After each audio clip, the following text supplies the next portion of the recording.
It's our good fortune that we are with Dr. Hegde today. He has been kind and generous enough to grant us some time. With me is Dr. Birju Acharya from IAYT India Foundation. So, over to you, sir. I'm sorry I'm not able to be with you in Ahmedabad because I was planning that. Last minute, due to some personal reasons, I had to cancel that. So it's so nice of these people, Acharya and Sanjeev ji, to have come all the way from Ahmedabad to meet me and take this small clipping to be shown there. I love that because 21st of June is a day when our Prime Minister has been able to get the United Nations to declare as a World Yoga Day. Nothing could have been better for India than this because 172 countries voted for, which has never happened in the United Nations so far for any resolution except yoga. So there is no way people can fault it. Yoga is not one Indian science. I don't want to call it as science. Science is a very small word. It's the Indian hoary wisdom of the past. As a matter of fact, many of the top scientists who are Nobel laureates acclaim the Indian Vedas and the Upanishads as a root of almost all scientific wisdom in the world, including the Western science, because many of them have said that I go to the Upanishads to ask questions and get answers. And many of them, actually, one of them who was the director of the institute in Munich, who was the Max Planck Institute in Munich for 20 years, Hans-Peter Dürr is his name, has written an article for all of us to read called Matter is Not Made Out of Matter, in which he says, I am a small child compared to the Indian yogis who called this as talking about quantum physics, which he says quantum physics is both energy and matter are same. E is equal to m. He calls it as E is equal to m. Energy is matter, matter is energy. There is nothing called matter. It's all energy. So, you and I look solid, but there is nothing solid about us. We are all energy. It's ultimately our mind. So, a lot of doctors think mind is in the brain, which is a mistake we have done in reductionist science. Mind is not in the brain. Brain is too small an organ to hold the mind. The mind is all over us, and mind is all over. There's a universal mind which is universal, and we are individual minds individually. So, if you can control your mind, which is very difficult because we don't know where the mind is, if you can mind your mind, you get rid of all your problems. Actually, there is a book I was reading, a very nice book called Power of the Subconscious Mind, written by Joseph Murphy. Dr. Joseph Murphy is a great scientist who has written this book. And this book has changed 1 million lives all over the world. And what it has shown is how to control your subconscious mind, how to talk to your subconscious mind. And this is what yoga has been doing for thousands of years. Actually, what Joseph has written is a small extract of the yogic wisdom that India had given to the world. And today, luckily, Indian wisdom is being propped up and supported by the government, which was not happening even after 60 years of independence in India. Because we were ruled by people who were living in India but thinking with the Western mind. I call them RNIs, resident non-Indians. But today we have an Indian who is an Indian Prime Minister.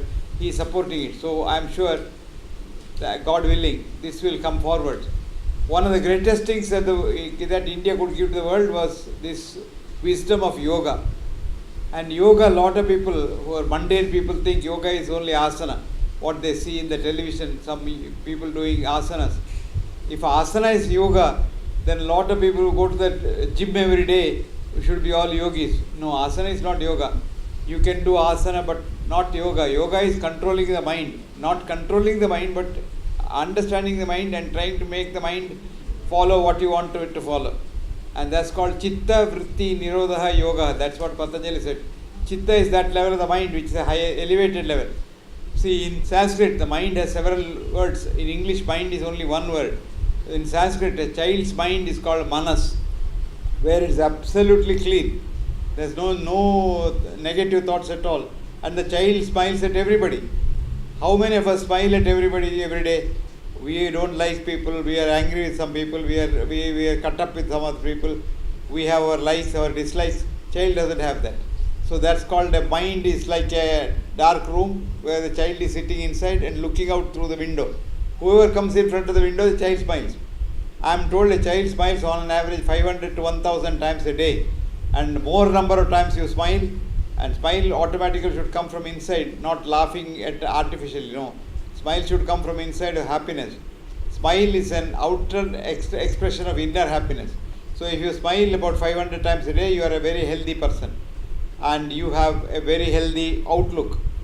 So yoga tries to get you back to the original state of mind where you love the whole world. In short, chitta vritti. Chitta is the level. See, after the mind, it's manas.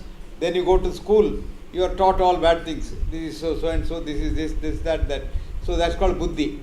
So buddhi is your past experience. Then there is a thing called manas, buddhi. Then there is what's called chitta. Chitta is that elevated level of mind where the aham, the personal thing, comes there. So when aham comes, you call it as chitta. And it's at the level of the chitta that mind starts having all negative thoughts. That's why Patanjali said chitta vritti is undulation. Nirodha, if you can stop that, you become a yogi. And this can be very easily done if you know how to control your mind.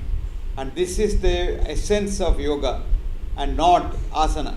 Stiram sukham asanam. Asana is just for constant ease. And that can be done by anybody. As a matter of fact, all these exercise people will also do asana. But that doesn't mean that if you can't do asana, you are not a yogi. Because somebody said if you don't do Padmasana, you are not doing yoga. It's a wrong misconception because Padmasana is only one of the asanas of the many asanas that Patanjali had described.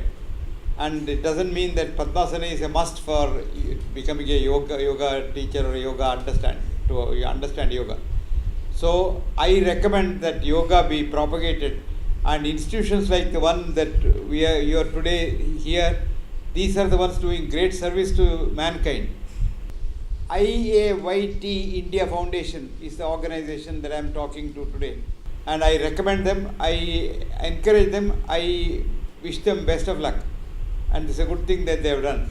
And today is the World Yoga Day. And I have had 4 invitations to lecture. One is in Ahmedabad, another is in New York, third one is in San Francisco, and then I got one more in Perth in Sydney.